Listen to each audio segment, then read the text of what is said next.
전 예수님, 네, 반갑습니다. 초대해 주셔서 고맙습니다. 신부님. 네, 제가 오랜만에 이렇게 이제 출강을 나왔습니다. 네, 그동안 좀 안 나오려고 좀 이렇게 애를 쓰다가 신부님께서 부탁해 주셔서 이렇게 나왔고, 여러분이 지금 성모님께 봉헌하는 과정이라고 들었습니다. 맞죠?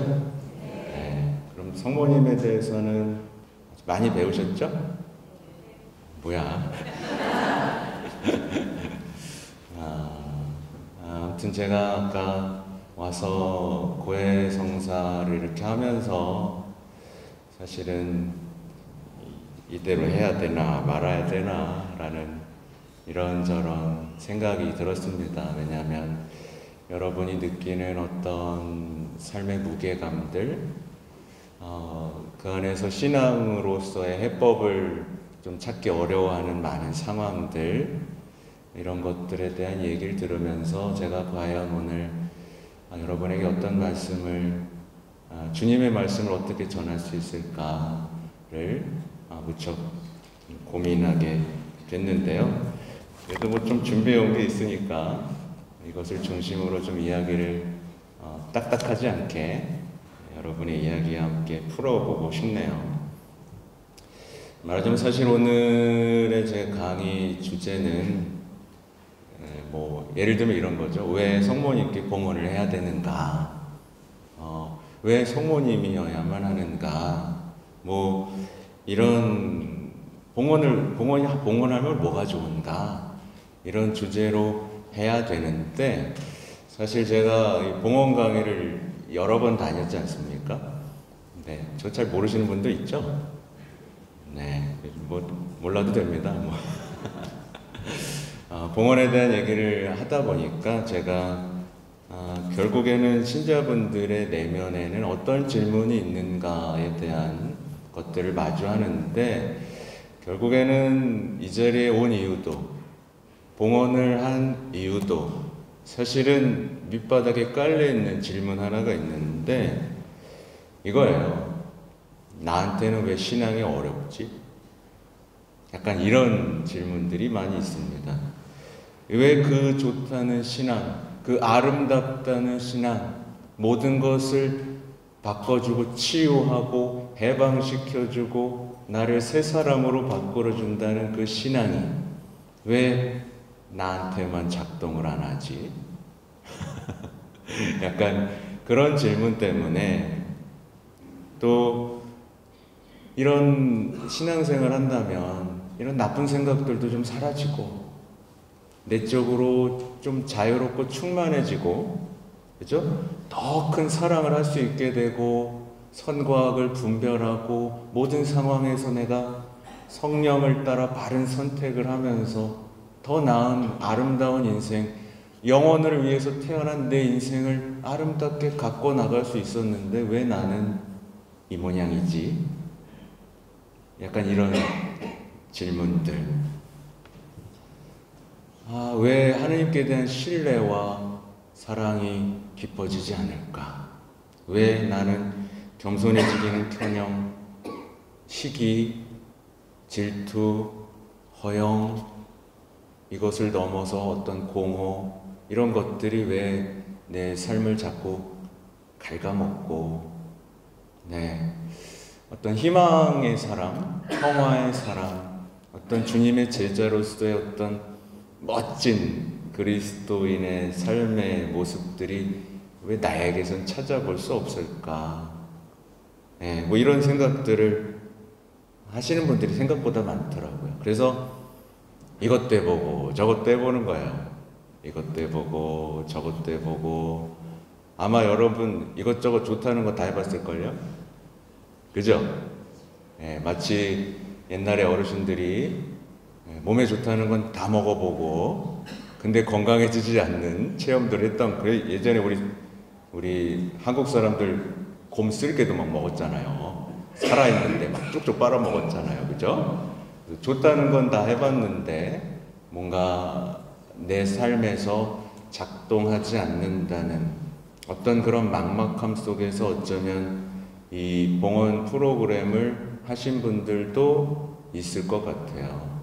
네. 지금 한 거에 해당된다. 손 들어 보실래요? 제가 말한 거에 해당이 된다. 네. 나머지는 다 잘 돼요? 네. 그럼 자도 돼요. 뭐 제가 뭐 한 번에 이거를 제가 해결해 드리겠습니다. 저만 따라오세요. 라고 하면 전 사기꾼이겠죠? 그죠? 그래도 어쨌든 이런 고민들을 많이 해본 한 사제로서, 그리고 그런 분들을 많이 동반해 온 사제로서 오늘 성모 신심과 관련해서 이야기를 풀어보려고 합니다. 제가 이것저것 많이 적어놨어요. 뭐냐면 이 좋다는 걸 다 해봤다는 게 뭔지, 예를 들면 이런 거죠. 뭐 좋다는 유명하다는 신부님 찾아가도 보고, 총고회도 해보고, 좋다는 강의도 들어보고, 기도 시간 몇 시간씩 늘려보고, 그죠? 네, 근데 그래서 전보단 좀 낮은 것 같은데, 이제 알 만큼 아는 것 같은데, 더 배울 것도 없는 것 같은데, 그죠? 머리는 이만큼 커졌는데 이상하게 마음이 이상한 거예요. 마음이 나아지질 않아. 이 마음은 계속 공허하고, 특히 이 섭섭병, 여기 섭섭병 환자들 많죠? 이 섭섭병은 낫지를 않고 어떤 이런 악순환, 제자리만 맴도는 것 같은 이 마음들. 네. 그래서 복음이 점점 어려워지고, 뭐 이런 것들을 제가 적어놨습니다. 왜 노력했는, 특히나 여러분들이 가장 고민하는 문제들은 결국에 인간관계에서 오는 피로감이죠. 그죠? 특히 나는 분명히 열심히 하고 변화되려고 하고 있는데 왜 집에 돌아왔더니 배우자는 그대로지? 자녀들은 변하질 않지? 성당 사람들은 왜 그대로지? 그럼 나 여기서 뭐 해야 되는 거야? 이런 질문들 있죠.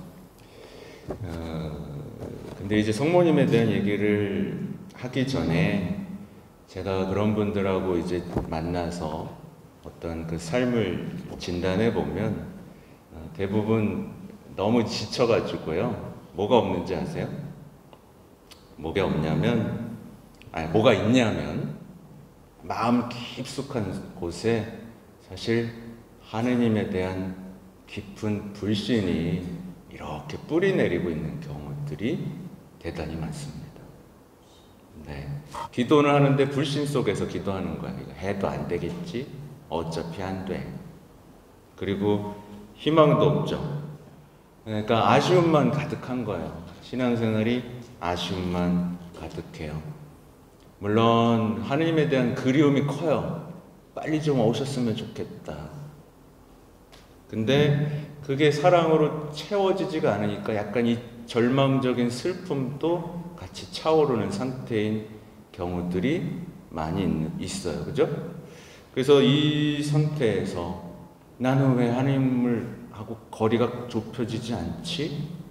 이런 생각을 하면서 온갖 강의를 찾아다녀보고 웃겨주는 신부님도 찾아가 보고 온갖 것들을 해보지만 결국에는 채워지지 않거든요. 이게 결국 내가 내적으로 어떤 장애물이 뭐가 있는지를 밝혀내고 넘어가지 않는 이상 이것은 어떤 신부님의 강의를 통해 해결되는 문제들이 아니거든요.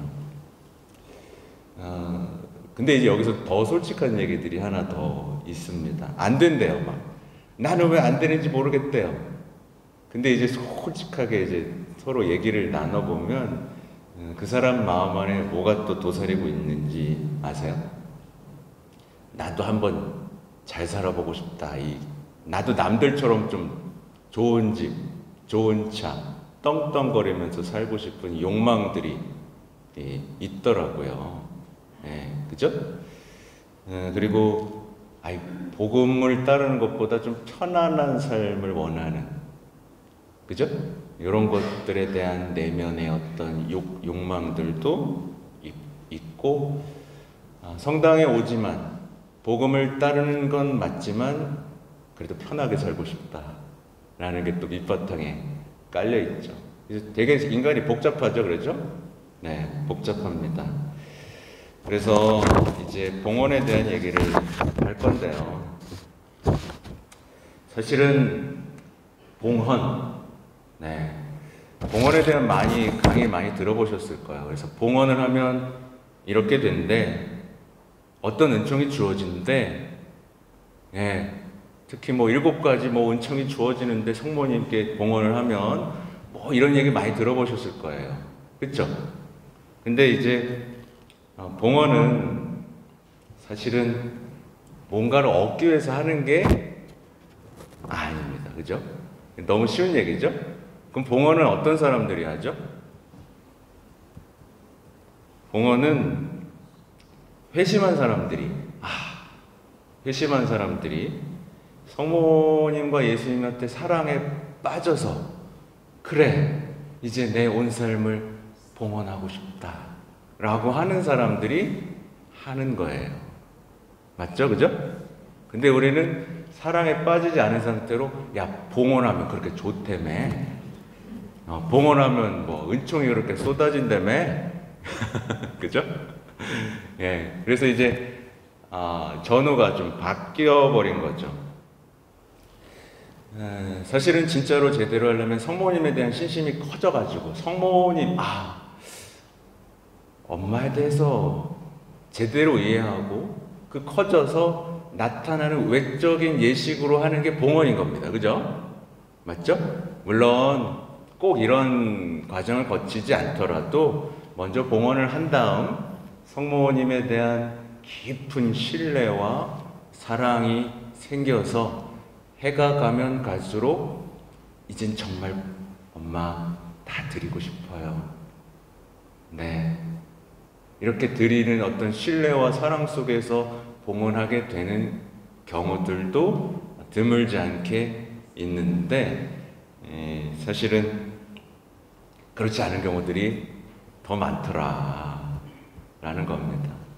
그래서 우선 이걸 하나 짚고 넘어가는 거예요. 그죠? 봉헌을 하는 예식은 뭔가를 봉헌을 통해서 좋다며 이래서 얻는 게 아니고, 어떤 성모님에 대한 깊은 신뢰와 사랑, 성모님과 함께 할 때는 정말 무적이구나 라는 어떤 깊은 신뢰 속에서 외적으로 드러난 행위가 봉헌이다. 그래서 여러분, 사실 여러분이 바라시는 거, 이 순간에 가장 바라시는 게, 현대인들이 바라는 건 거의 공통적이에요. 첫째는 가장 바라는 게 치유입니다. 치유. 삶의 회복. 나를 붙잡아뒀던 모든 악애로부터의 해방. 그리고 정말 이제 내 자유를 하느님을 향해 쓰는 그 아름다운 삶으로 전환되는 거. 그쵸? 여러분이 그렇게 되길 바랍니다. 아멘. 근데 이제 아까 제가 중간에 말씀드린 것처럼 사실은 이 봉헌을 왜 한다고요? 회심해서 사랑해서 하는 거예요. 그러니까 사실 봉헌에서 가장 중요한 성사가 뭔 거죠? 고해성사가 사실은 대단히 중요한 성사입니다. 이제 곧 내림시기도 오고 판공성사하는 기간이 오는데, 그래서 봉헌에 있어서는 고해성사가 되게 중요해요. 여러분 막 치유되고 싶잖아요. 그죠? 모든 피정, 예를 들면 어떤 성지, 많은 곳에서 치유가 일어나요. 진정한 치유는 뭐죠? 하나님을 다시 신뢰할 수 있는 신뢰의 회복이에요. 그죠? 그러면 상처받을 일도 없고, 그죠? 근데 이 성지에서 다 벌어지는 일은 사실 그 핵심에는 회개가 있어요. 그래서 최근에 메주고리에도 다녀왔지만 메주고리에는 고해서가 정말 너무나 많습니다. 그죠? 전 세계의 어떤 고해소라고 불리는 땅이죠. 어머니의 땅이죠. 그러니까 어머니가 무엇을 하시는지는 거기서 다 드러납니다. 그죠? 그렇게 어머니의 따뜻함을 체험하고 치유, 고백, 그죠? 고백, 치유, 회복. 그래서 다시 삶으로 돌아가고 다시 내가 치유받고 고백했던 그 땅이 그리워지는, 그죠? 그렇죠. 그래서 당연한 얘기를 하나 해드릴게요. 당연한 얘기 하나 해드릴게요. 여러분 해볼 거 다 해봤죠? 해볼 거 다 해봤죠, 그죠? 해볼 만큼 다 해봤다 그랬잖아요. 그죠? 한국 사람처럼 열심한 신자가 어디 있어요? 그죠? 해볼 만큼 다 해봤어. 네, 뭐 좋다는 거 다 해봤어 그냥. 근데 안 해본 게 하나 있더라고요. 한국 신자들이. 뭘 안 해봤는지 아세요? 고해성사가 기쁠 때까지 안 해봤더라고. 그거 하나를 안 해봤더라고. 맞죠? 네, 다른 건 다 해봤어. 근데 고해성사는 죽어라 안 하더라고요. 고해성사가 기쁠 때, 기뻐질 때까지 도전하는 거예요. 어떻게 보면 제일 쉬운 거거든요. 제일 쉬운 거예요. 제대로 못 해봤어요. 총고해본 사람들은 많아요. 총고해보고 눈물도 흘려보고 하는데 사랑하는 분과의 관계를 회복하면서 저 다시 사랑해 주실 수 있죠? 어떤 그 신뢰 속에서 내가 그동안 하나님에게서 돌아섰었구나, 멀어졌었구나 라고 하면서 진짜 찐하게 만나서 잔치하고 아버지와의 그 사랑을 다시 느끼는 성사가 아니라 어떤 성사를 보냐면 제 목록을 다 적어. 청구해 보려고. 네. 근데 본당 신부는 안 돼. 왜냐하면 하면서 신부님이 다 몰랐으면 좋겠어. 그걸로 그냥 그런 성사로는 회복이 돼야 안 돼요? 그냥 평생 청구해만 하고 사는 거죠. 제 목록이 끊어질 날이 있나요? 왜 없죠? 계속 제 목록을 적고, 네. 빼놨다. 빼놓으면 또 다음날 또 들어와서 어제 그거 안 했어요. 그죠? 그냥 고해성사가 늘 어렵고, 불편하고, 두렵고, 부끄럽고, 창피한 상태로만 남아있을 때, 봉헌은 무용지물이 됩니다. 신앙도 마찬가지예요. 신앙도. 그러니까 한국 교회에서 뭐 성체 조배를 해라, 뭐 묵주기도를 해라, 말씀을 읽어라, 그죠? 너무 많죠? 안 해봤어요? 해봤죠? 근데 고해성사는 해봤어요? 고해성사를 아름답게 완성해봤어요? 내 삶에 빼놓을 수 없는 중요한 일부로서 완성해봤어요? 그것만 안 해봤단 말이에요. 그죠? 그것만 안 해봤다. 고해성사. 그래서 신앙, 그래서 악마가요, 여기 고해서 앞에서 지키고 있습니다. 딱 지키고서 그러니까 어떤 사람이 신앙의 문턱을 넘고 하나님과의 정말 아름다운 삶, 관계, 순례, 그죠? 이것만 넘으면 그 아름다운 관계 속에서 깊어지는 신앙의 신비 체험들, 은사, 뭐 이런 것들이 다 기다리고 있단 말이에요. 물론 이걸 다 단순하게 시킬 수는 없지만 신앙은 또 복잡하죠. 근데 이제 악마는 딱 앞에 서서 그것만 빼고 다 열심히 하게 만드는 겁니다. 악마가 여러분의 생각 속에 뭘 불어넣냐면 별 생각을 다 하게 만듭니다. 야, 이걸 고백하면 신부가 날 뭐라고 생각할까? 라는 생각. 혹시 신부가 나한테 소리 지르지 않을까? 혹시 신부가 그 똑같은 죄 맨날 고백하러 온다고, 한심하다고, 답답하다고 혼내지 않을까?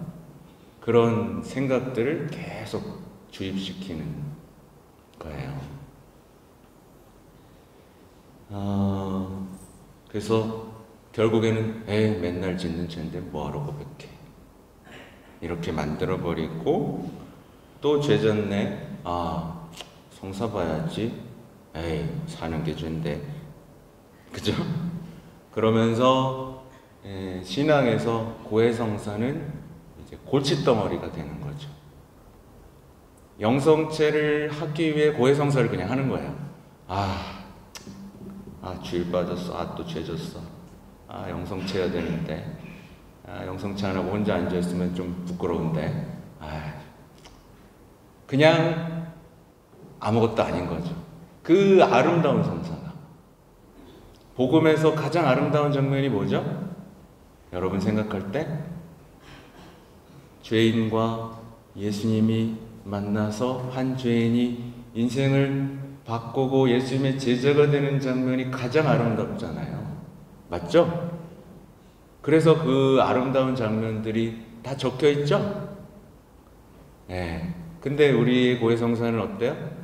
아름답지가 않은 거예요. 내일부터는 신부님을 괴롭히시면 됩니다. 성사 주세요. 성사 주세요. 그리고 기도하고 고백하고. 맞아요. 어려운 거 알아요. 아마 얘기하면 그래서 어떡하란 얘기야. 또 설명해 달라고 할 게 뻔합니다. 그죠? 근데 문제는 뭐냐면 제가 강의를 많이 다니거든요.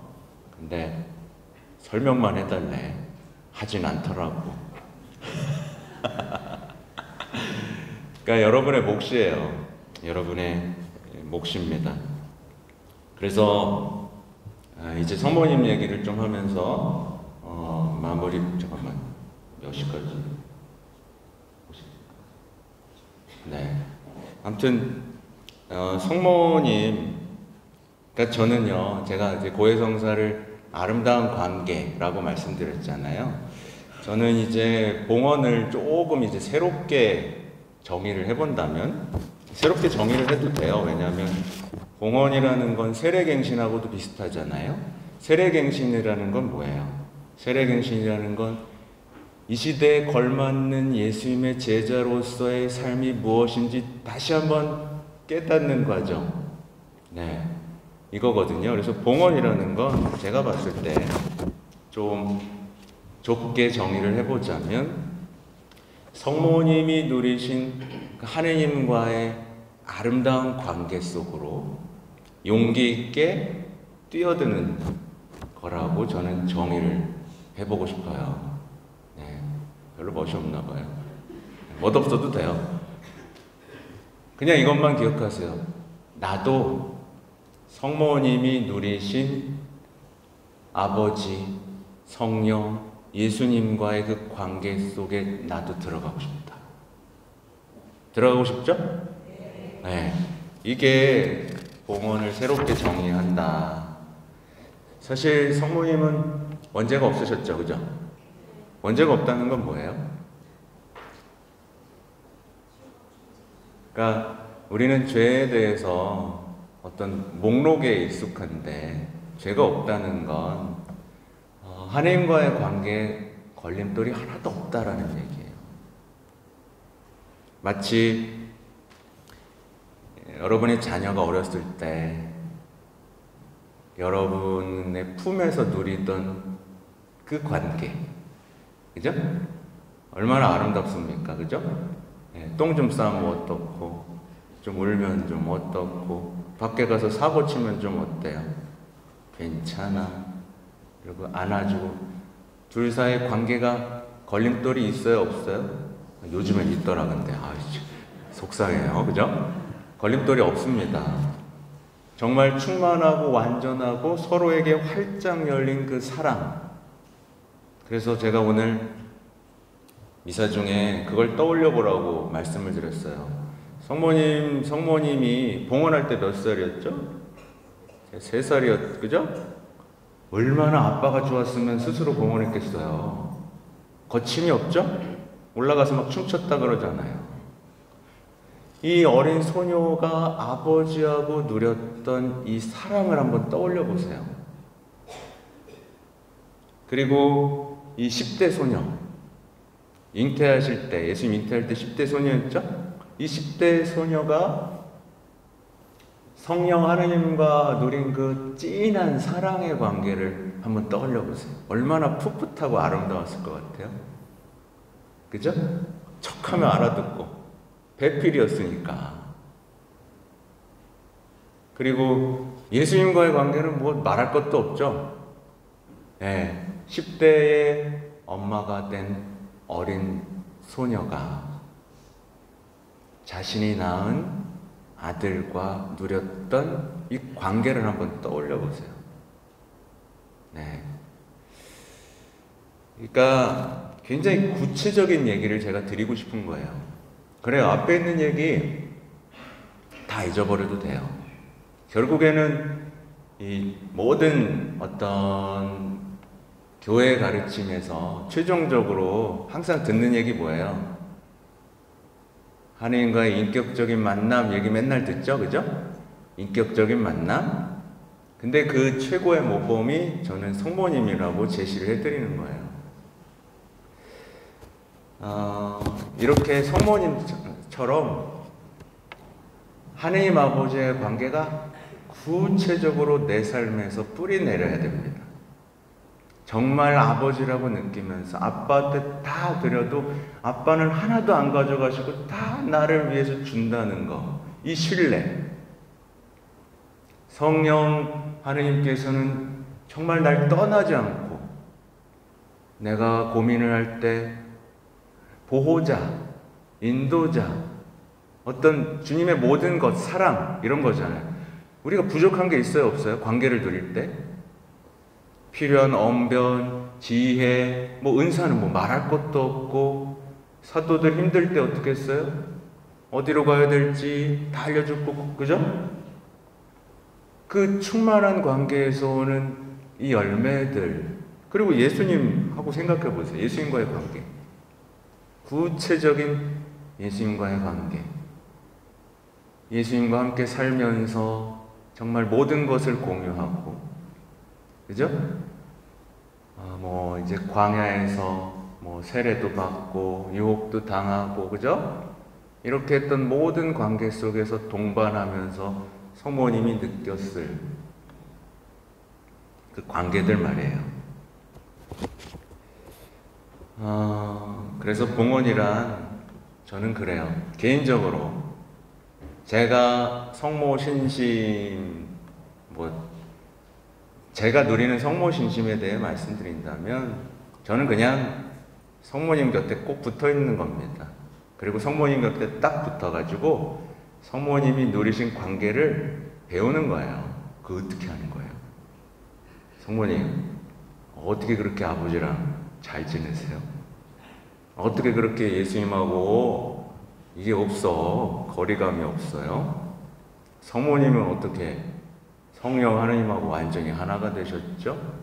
저도 좀 그거 알려주세요. 네. 그냥 이러면 이제 인생을 살다 보면 사람이 가끔 실수할 수도 있고요. 그죠? 실수할 수도 있고 위기가 오기도 하고 여러 문제들하고 마주할 때가 있죠. 근데 걱정이 생길까요? 안 생길까요? 생길 수가 없어요. 아버지와의 관계, 예수님과의 관계, 성령 하나님과의 관계가 있는데 문제 생길 게 없죠. 은사도 충만하고 식별도 어렵지 않고 어려울 때마다 보호해 주시고 인도해 주시니 이게 그리스도인의 정체성. 그러니까 성모님은 우리가 어떻게 살아야 하는지, 그래서 여러분 교황님이 일반화련 하시고 모든 강론하실 때 항상 마지막에 뭘 말씀하시는지 아시죠? 꼭 성모님 얘기를 딱 마무리로 하세요. 그러니까 강론을 이만큼 하시고 나서 성모님에게 우리도 이렇게 될 수 있도록 전구합시다. 이게 성모님인 거예요. 그래서 보면 아무튼 이제 제가 마무리로 뭘 가져왔냐면 사실은 최근에 교황님이 이제 내년 희년 준비하고 있지 않습니까? 네, 희년을 준비하고 있어요. 그래서 내년 희망의 순례자로서의 어떤 준비를 해야 돼요. 저는 성모님이 바로 이 준비를 해주는 가장 최고의 모델이라고 생각을 합니다. 제가 뭐 숙제를 좀 마무리해야 되는 거 맞죠? 그죠? 맞는 건가? 아까 저거 맞아요. 9시까지 하면 되나요? 그죠? 너무 늦어지면 안 되니까 시간 조절을 할게요. 아무튼 숙제를 내드리면 우선 집에 가시면 루카복음을 펴셔서 이 성모님의 노래를 한번 읽어보세요.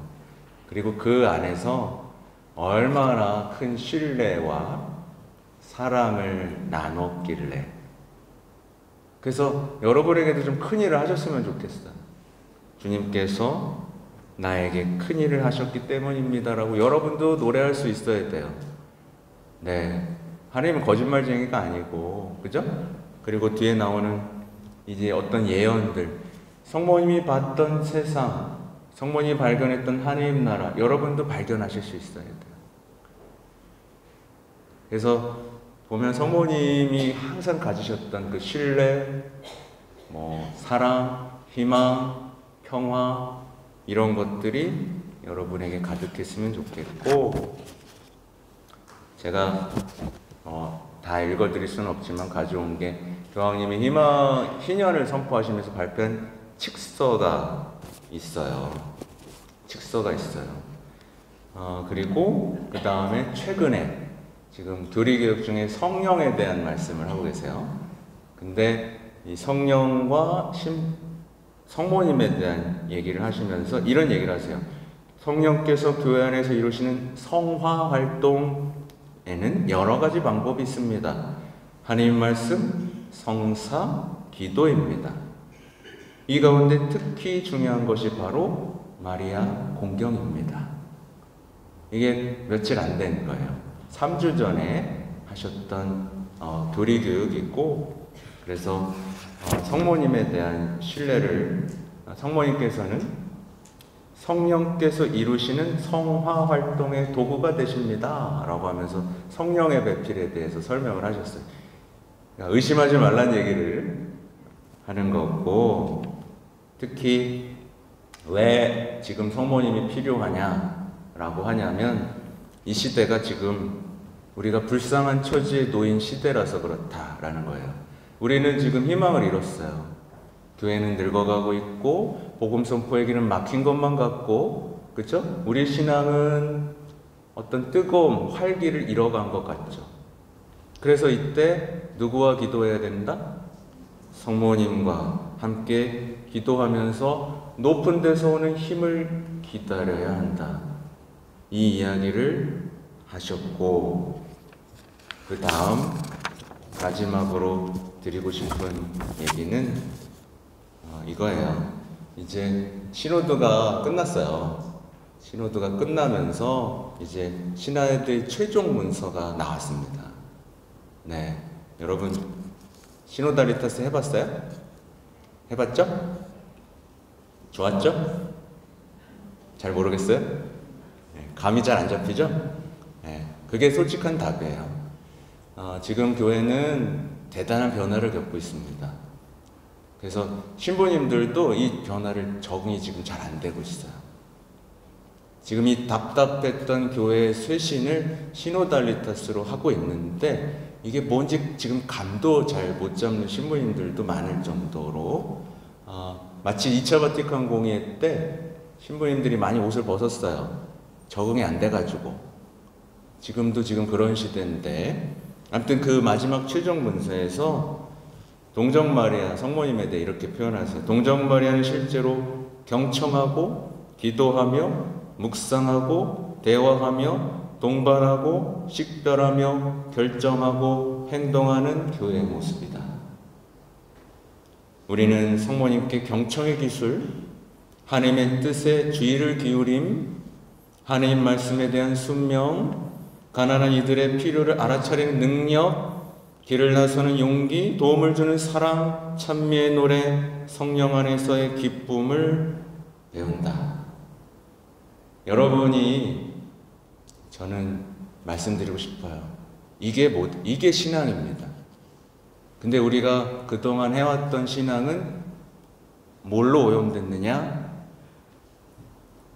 자기중심적인 것. 모든 것을 나의 필요에 의해 요청하는, 나의 문제를 해결하고 나의 아픔을 해결하고 나의 고립을 해결하는 대로 오염돼 버렸다.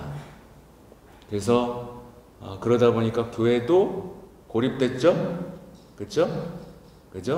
사람들은 기도하지만 회복되지 못하죠? 더 이상 매력을 느끼지 못하죠? 그죠?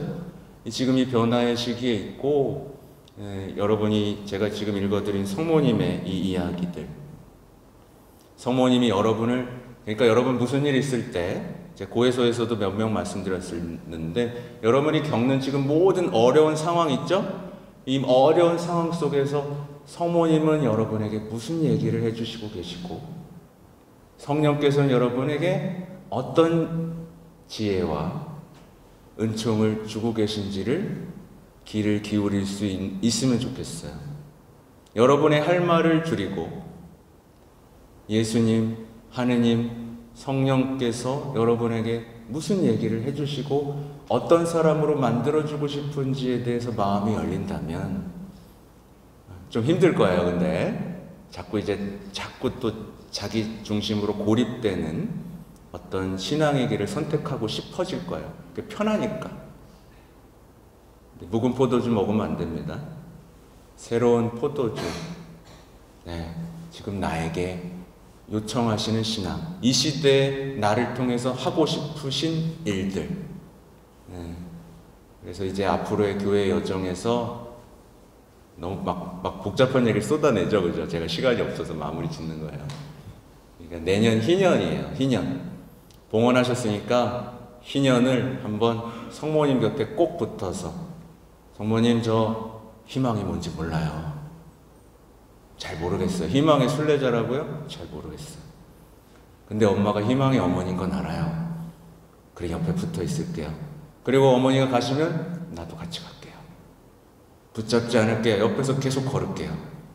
더럽혀지고 힘들고 위험해도 같이 걸어볼게요. 해볼게요. 이렇게 그냥 사신다면 여러분이 이제 하게 될 이 봉헌이 아름답게 하느님 뜻 안에서 완성될 겁니다. 아셨죠? 용기를 내세요, 여러분. 용기를 내십시오. 조금만 더 용기를 내세요. 용기를 내세요. 성모님에 대한 신뢰 속에서 성모님이 어떻게 해주시는지. 마치겠습니다.